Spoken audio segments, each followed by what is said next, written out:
Langit malam Jakarta tampak muram. Awan tebal menutupi bulan, membuat jalanan protokol yang biasanya ramai berubah menjadi lengang dan dingin. Lampu-lampu jalan memantulkan cahaya kekuningan yang berkelebat melewati kaca mobil sedan hitam yang melaju cepat menembus keheningan malam. Di dalam mobil itu, suasana terasa jauh lebih dingin dibandingkan udara di luar.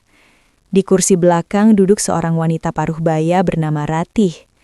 Usianya sudah melewati setengah abad, tetapi sisa-sisa kecantikannya masih tampak jelas. Rambutnya disanggul rapi, mengenakan kebaya mahal berwarna krem, serta kalung mutiara yang dulu sering ia pakai saat menghadiri rapat bisnis bersama almarhum suaminya. Namun malam itu, seluruh kemewahan yang melekat pada dirinya tak mampu menutupi ketakutan yang bergetar di dalam hatinya. Tangannya gemetar memegang tas kecil di pangkuannya. Jari-jarinya menggenggam erat seolah tas itu adalah satu-satunya benda yang masih memberinya rasa aman. Di samping kanan dan kirinya duduk dua putri kandungnya, Maya dan Sinta. Keduanya tampil anggun dan berkelas, mengenakan gaun modern dengan riasan wajah sempurna. Namun raut wajah mereka keras dan dingin seperti dinding marmer tanpa celah. Tidak ada percakapan hangat di dalam mobil. Tidak ada suara tawa seperti yang dulu sering memenuhi perjalanan keluarga mereka. Yang ada hanyalah suara kertas dokumen yang berulang kali dibuka dan ditutup oleh Maya. Wanita itu menarik napas panjang, lalu kembali menyodorkan beberapa lembar dokumen ke arah Ratih. "Bunda tinggal tanda tangan saja," ucap Maya dengan suara datar tetapi mengandung tekanan yang jelas terasa. "Bunda sudah terlalu lelah mengurus perusahaan. Gedung perkantoran, saham konstruksi, dan semua aset itu bukan pekerjaan ringan. Biar kami yang melanjutkan." Ratih menatap dokumen itu sekilas.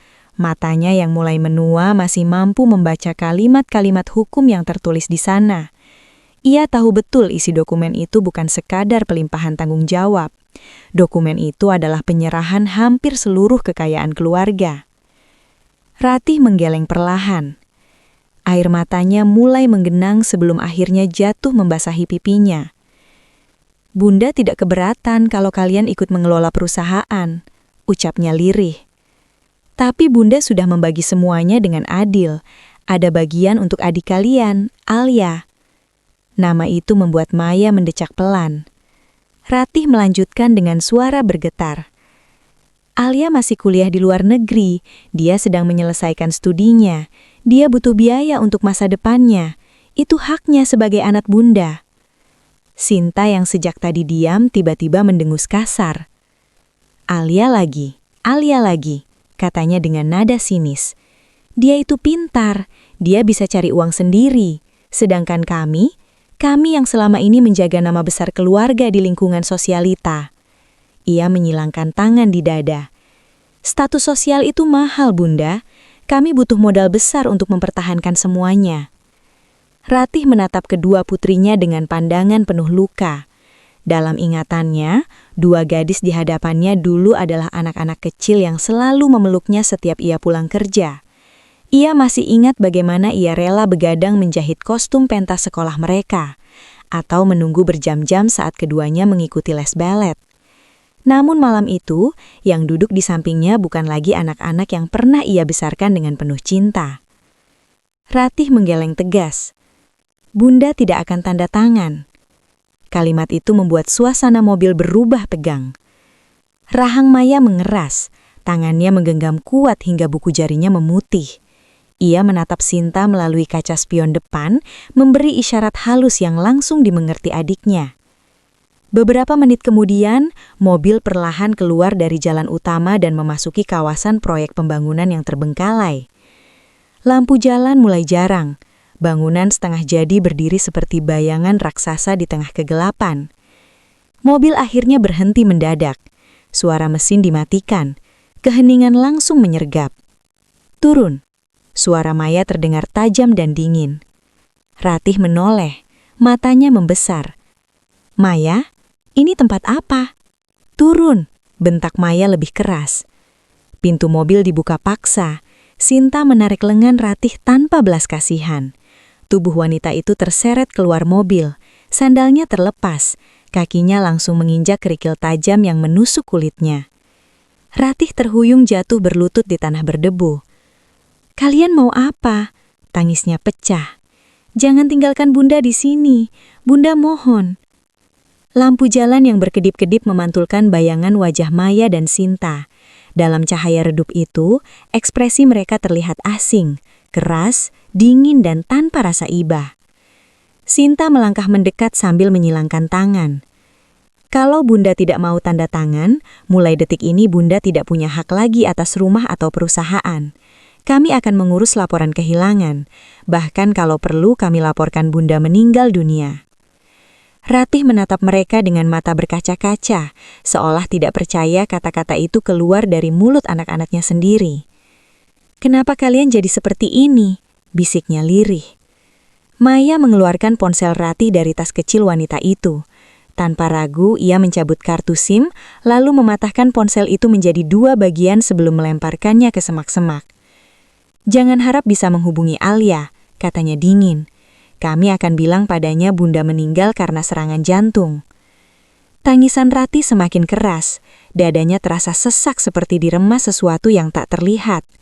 Ia mencoba meraih tangan Maya, tetapi gadis itu justru menepisnya kasar.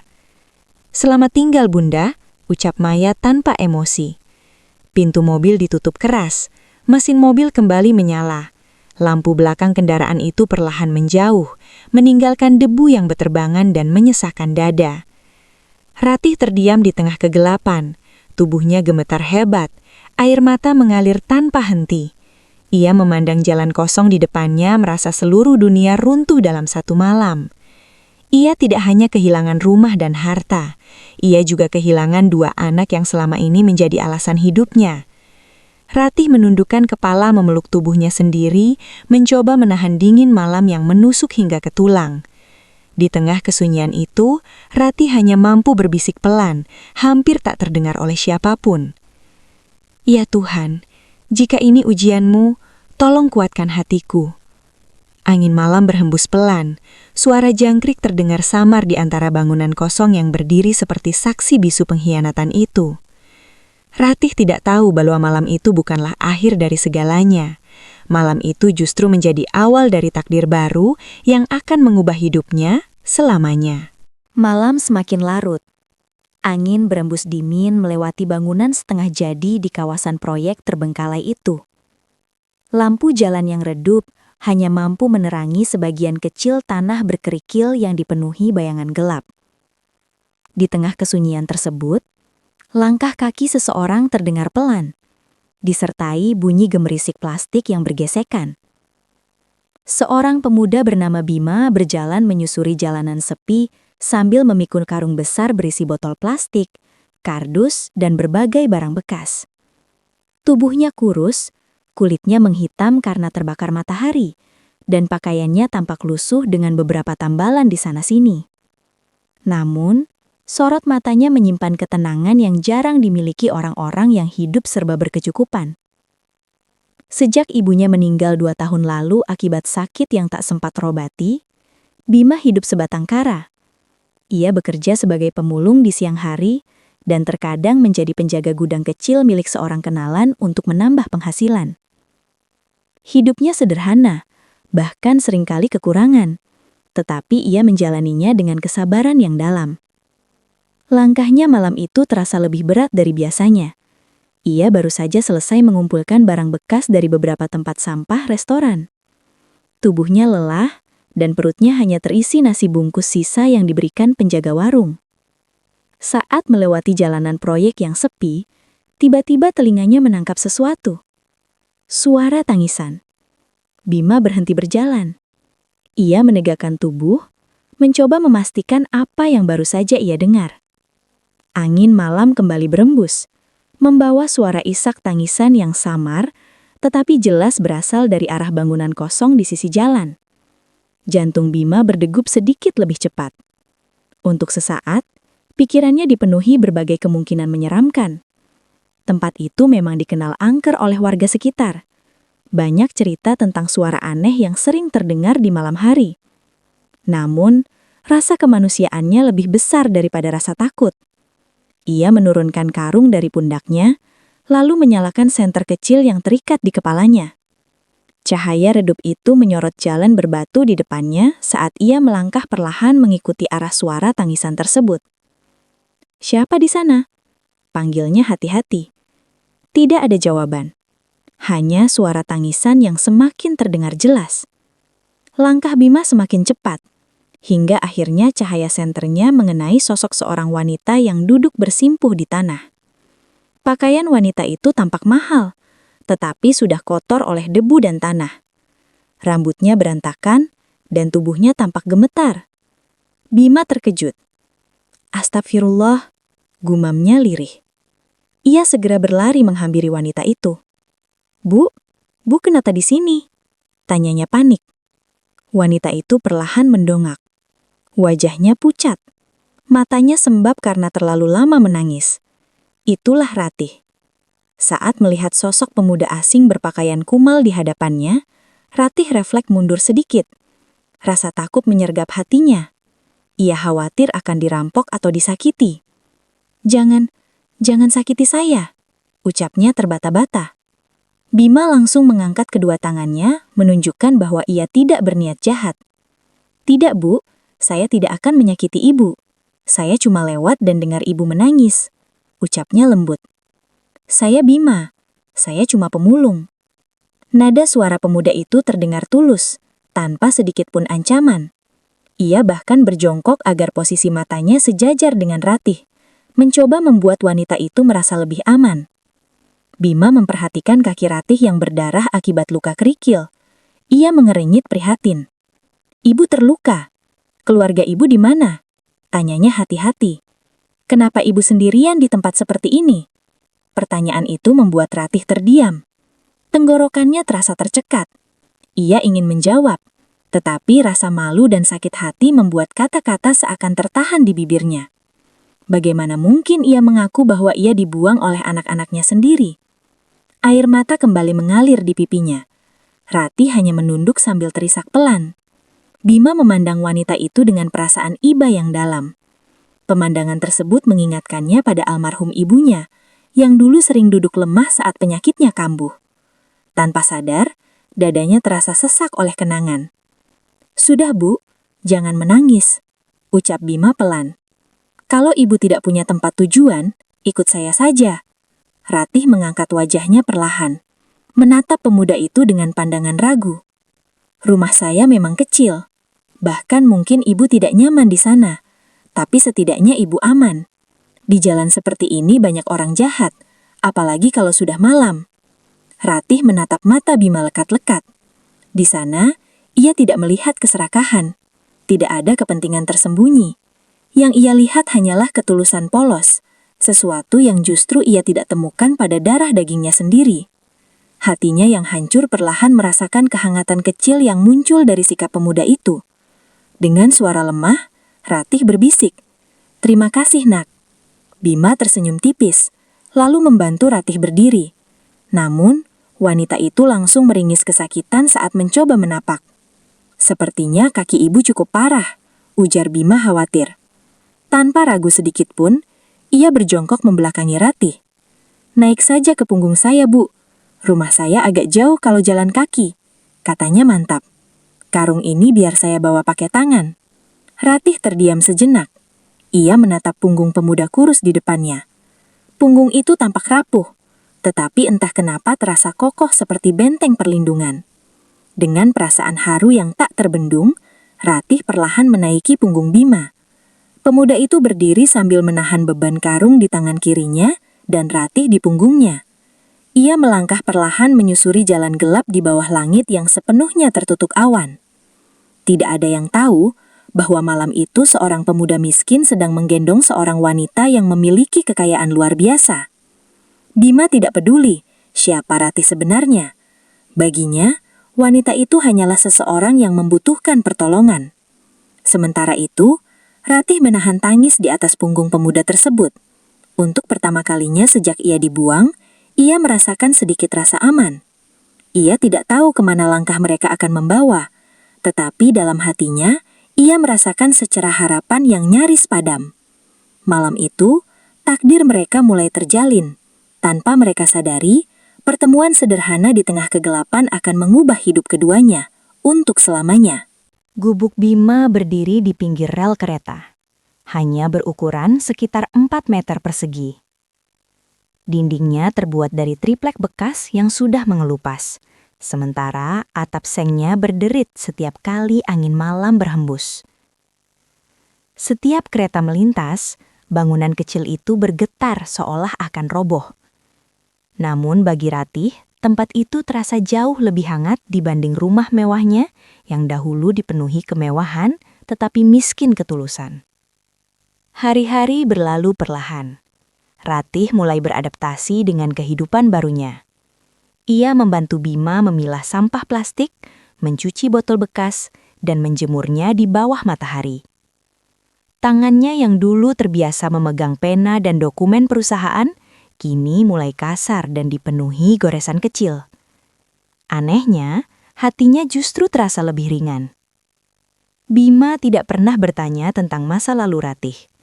Ia memperlakukannya seperti seorang ibu yang harus dihormati, bukan seseorang yang harus dikasihani.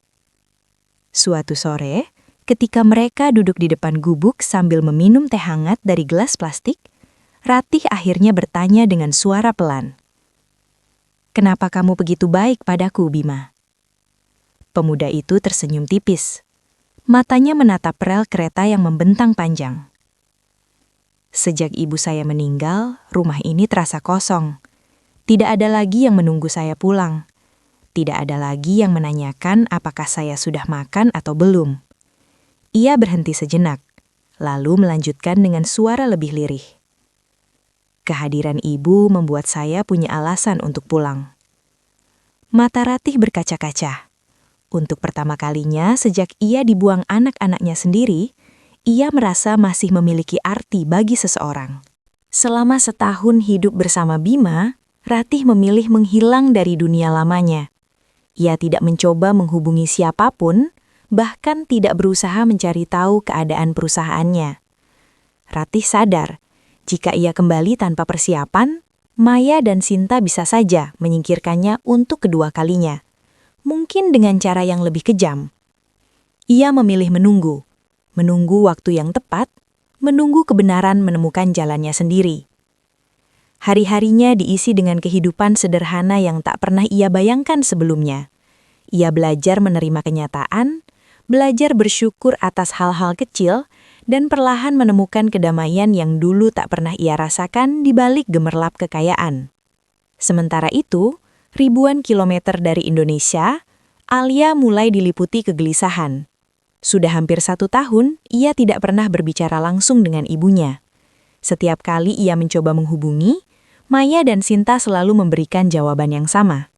"Bunda sedang fokus memperdalam ibadah. Bunda ingin menyendiri dulu." Begitu alasan yang mereka ulang berkali-kali. Namun bagi Alia, alasan itu terasa ganjil. Ratih adalah sosok ibu yang sangat dekat dengannya. Tidak mungkin wanita itu menghilang begitu saja tanpa meninggalkan pesan pribadi. Sebagai mahasiswa hukum tingkat akhir, Alia terbiasa berpikir logis dan kritis. Ia mulai memperhatikan kejanggalan kecil, nomor ponsel ibunya yang tidak aktif, jawaban kakak-kakaknya yang terdengar seperti hafalan, hingga laporan keuangan perusahaan keluarga yang tiba-tiba berubah drastis. Semakin ia menelusuri, semakin kuat firasat buruk yang mengusik hatinya. Suatu malam, Alia duduk sendirian di kamar asramanya. Ia menatap foto keluarganya yang terpajang di meja belajar. Tatapan hangat Ratih dalam foto itu membuat dadanya terasa sesak. "Ada sesuatu yang mereka sembunyikan," bisiknya lirih. Alia menarik napas panjang. Keputusan besar mulai menguat dalam pikirannya. Ia membuka laptop, mencari jadwal penerbangan paling cepat menuju Indonesia. "Aku harus pulang," gumamnya mantap. Di saat yang sama, jauh di sebuah gubuk kecil di pinggir rel kereta, Ratih menatap langit malam dengan perasaan tak menentu. Seolah hatinya merasakan bahwa badai besar dalam hidupnya akan segera kembali datang.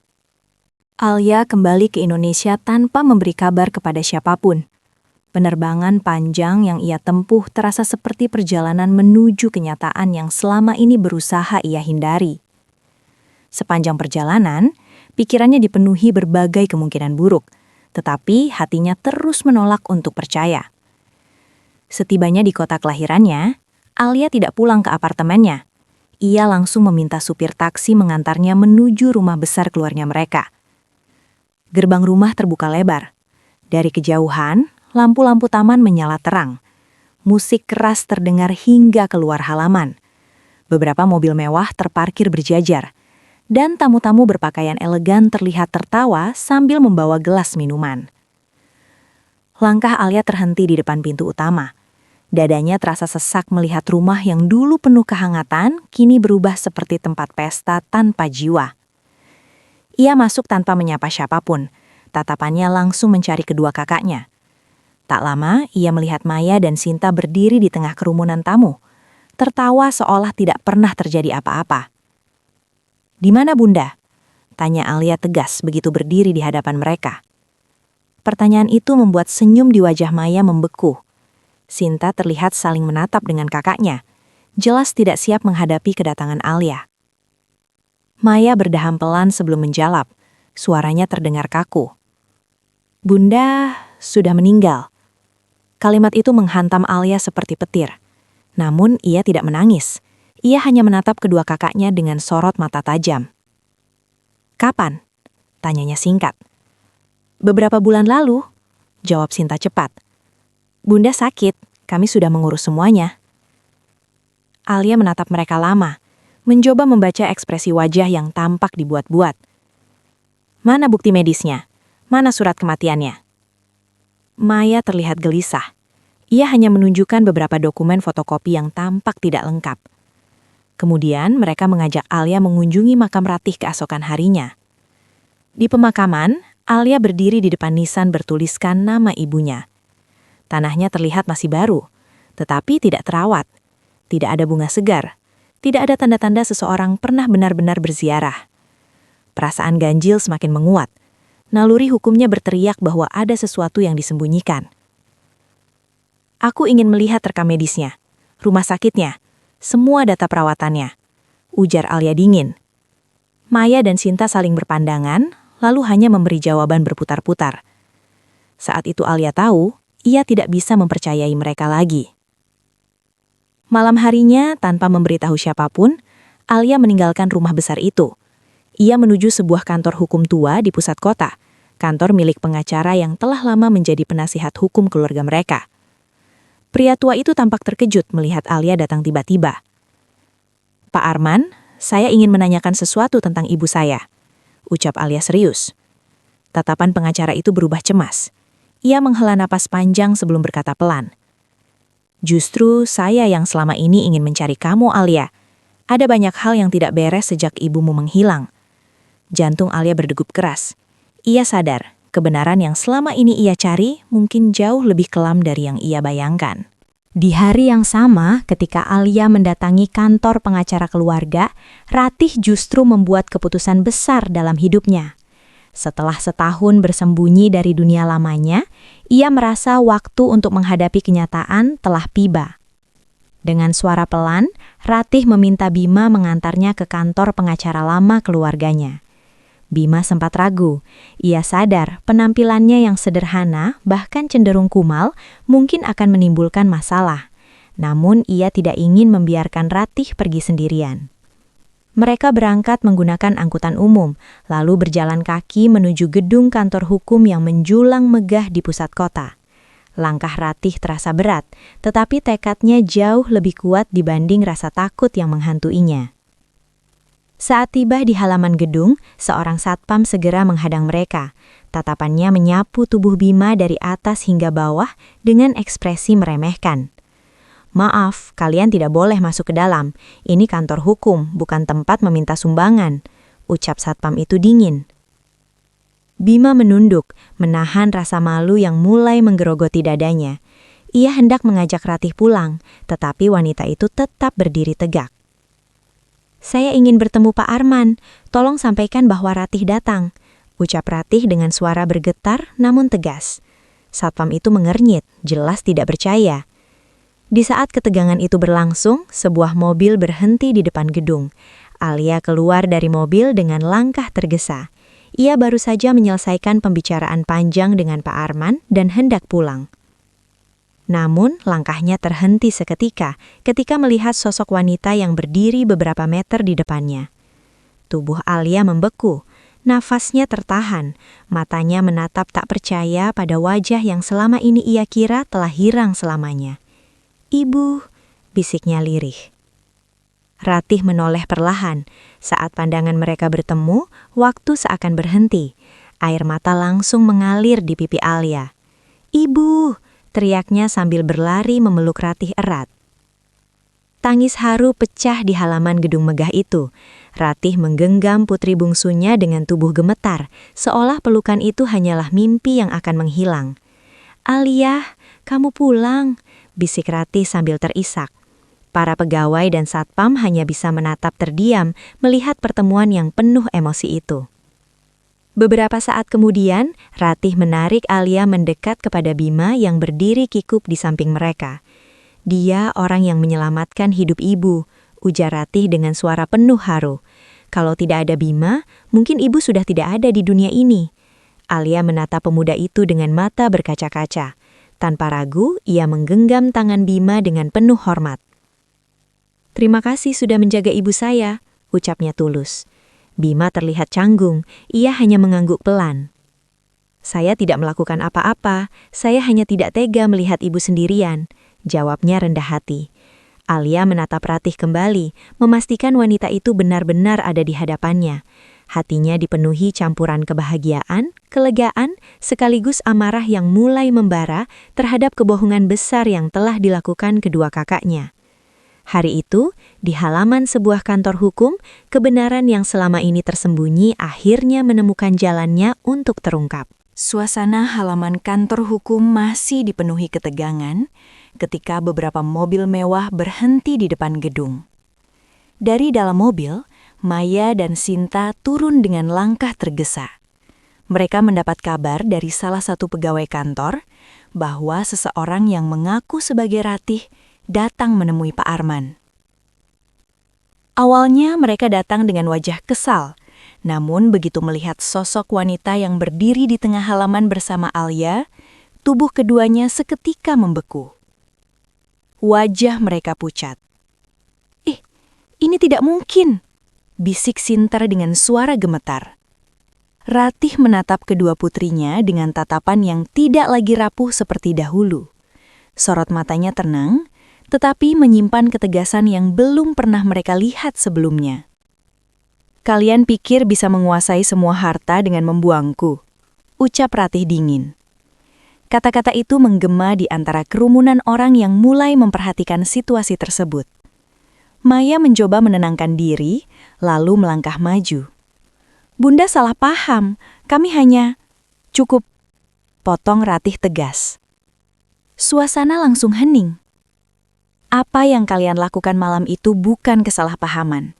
Kalian meninggalkan Bunda sendirian di tempat gelap, merampas hak Bunda, bahkan menyebarkan kabar bahwa Bunda telah meninggal. Maya dan Sinta tidak mampu menjawab. Wajah mereka menegang, menyadari banyak mata kini tertuju pada mereka. Pak Arman, pengacara keluarga, kemudian keluar dari gedung dan berdiri di samping Ratih. Ia memandang Maya dan Sinta dengan ekspresi kecewa. "Semua yang terjadi akan memiliki konsekuensi hukum," ucapnya tegas. Ratih menarik napas panjang, lalu berbicara dengan suara lantang agar semua orang mendengar. "Hari ini, saya ingin membuat pernyataan resmi. Saya akan mengubah seluruh isi wasiat saya." Kerumunan semakin ramai. Para pegawai kantor hukum dan beberapa klien yang berada di sekitar halaman saling berbisik kaget. Ratih melanjutkan dengan suara mantap. "Mulai hari ini, pengelolaan seluruh perusahaan keluarga akan saya serahkan kepada Alia." Alia terkejut. Matanya membesar, tetapi ia tetap berdiri di samping ibunya dengan penuh hormat. Maya dan Sinta tampak semakin panik. "Kami juga anak Bunda," seru Maya dengan nada protes. Ratih menatap mereka dalam-dalam. Anak tidak hanya dilihat dari darah, tetapi juga dari hati dan sikap. Ucapan itu terasa seperti tamparan keras bagi keduanya. Beberapa detik kemudian, Ratih memandang Bima yang berdiri canggung di belakang mereka. Pemuda itu terlihat ingin mundur, merasa dirinya tidak pantas berada dalam situasi tersebut. Ratih menggenggam tangan Alia, lalu menatap Bima dengan penuh rasa syukur. Selain itu, saya memiliki satu keinginan lagi, ujar Ratih pelan namun jelas. Saya ingin menjodohkan Alia dengan Bima sebagai bentuk balas budi dan kepercayaan saya kepada orang yang telah menyelamatkan hidup saya. Suasana seketika sunyi. Alia terdiam, wajahnya memerah karena terkejut. Bima bahkan terlihat lebih pucat. Ia langsung menggeleng pelan, jelas tidak menyangka namanya disebut dalam keputusan sebesar itu. Maya dan Sinta memandang tidak percaya. Sementara orang-orang di sekitar mereka saling berbisik kaget. "Bunda, keputusan ini terlalu mendadak," ucap Alia dengan suara pelan, masih mencoba memahami keadaan. Ratih menatap putri bungsunya dengan penuh kelembutan. Bunda tidak memaksa, tetapi Bunda percaya orang yang berhati tulus seperti Bima tidak akan pernah menyakiti keluarga. Bima menunduk dalam. Suaranya terdengar lirih ketika akhirnya berbicara.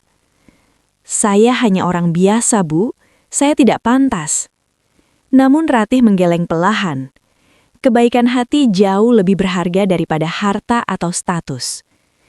Hari itu, di halaman kantor hukum yang dipenuhi saksi, sebuah keputusan besar diambil.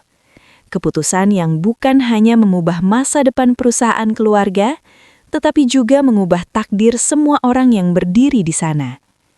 Sementara itu, di balik keterkejutan yang menyelimuti suasana, benih konflik baru mulai tumbuh di hati Maya dan Sinta. Konflik yang mungkin belum akan berakhir begitu saja. Keputusan Ratih membuat suasana di kantor hukum dipenuhi berbagai reaksi. Namun, orang yang paling terguncang justru adalah Bima. Ia berdiri terpaku, merasa seperti berada di tempat yang salah.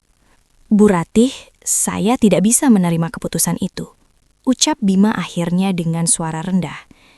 "Saya hanya pemulung. Hidup saya jauh dari dunia kalian. Alia pantas mendapatkan pasangan yang lebih baik." Bima menunduk dalam, menahan rasa minder yang selama ini ia simpan. Ia takut kehadirannya justru akan menjadi beban bagi Alia. Alia menatap pemuda itu lama. Tidak ada keraguan di wajahnya, hanya ketenangan yang membuat semua orang di sekitarnya terdiam. "Bima," panggil Alia lembut. Pemuda itu mengangkat kepalanya perlahan. "Orang yang menyelamatkan ibuku adalah orang yang layak dipercaya," ucap Alia mantap. "Aku tidak melihat latar belakangmu, aku melihat ketulusanmu." Ucapan itu membuat Bima terdiam. Ia tidak pernah mendengar seseorang berbicara tentang dirinya dengan penghargaan sebesar itu. Ratih memandang keduanya dengan mata berkaca-kaca. Dalam hatinya, ia tidak sedang memaksakan sebuah perjodohan. Ia hanya ingin masa depan putrinya berada di tangan seseorang yang terbukti memiliki hati yang bersih. Bima menarik napas panjang. Ia menatap Alia, lalu menatap Ratih. Dalam benaknya terlintas kenangan tentang ibunya yang selalu mengajarkan untuk menghargai kepercayaan orang lain. "Saya tidak tahu apakah saya bisa menjadi orang yang pantas," ucap Bima pelan. "Tapi kalau ibu dan Alia percaya pada saya akan berusaha menjaga kepercayaan itu." Senyum tipis muncul di wajah Alia. Untuk pertama kalinya, suasana yang tegang berubah menjadi hangat.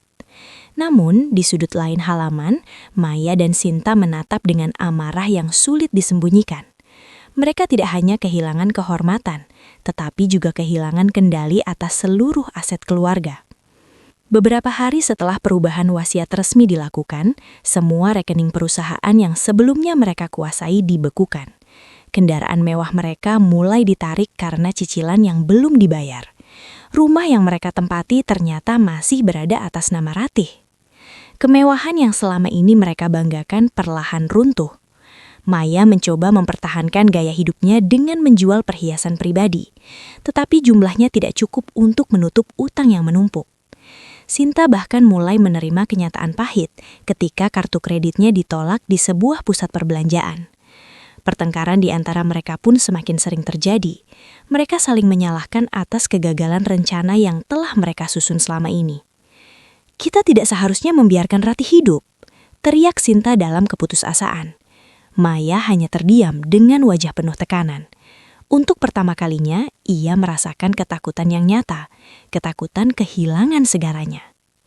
Sementara itu, di tempat lain, Ratih, Alia, dan Bima mulai menyusun kehidupan baru. Mereka menyadari perjalanan yang akan mereka hadapi tidak akan mudah.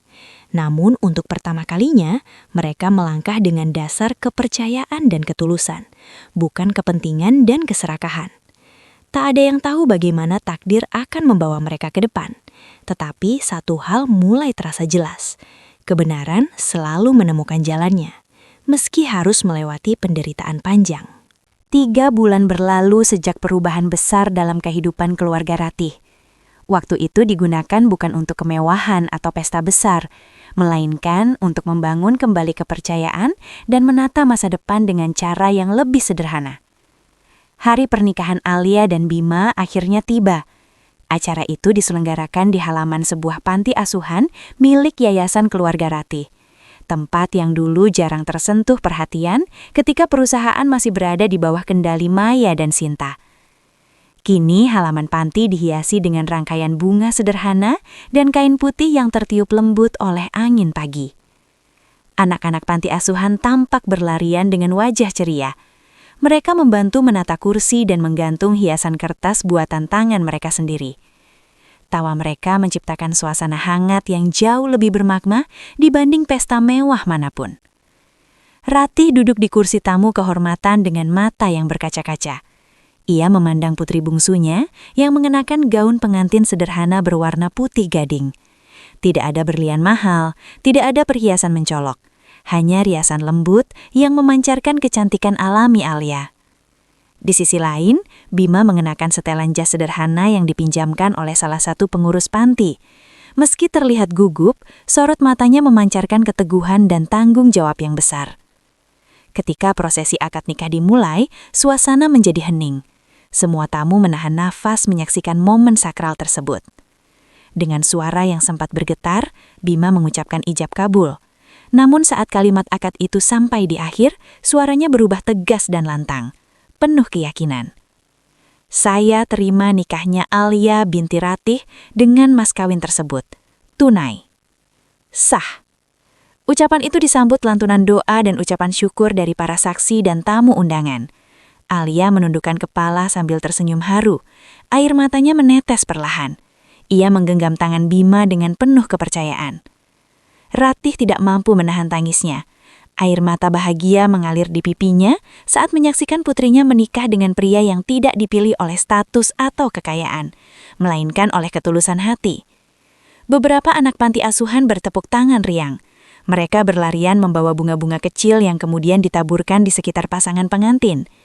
Suasana pernikahan itu jauh dari kata mewah, tetapi dipenuhi kehangatan yang tulus. Tidak ada gengsi, tidak ada kepura-puraan. Hanya kebahagiaan yang sederhana, namun terasa sangat nyata.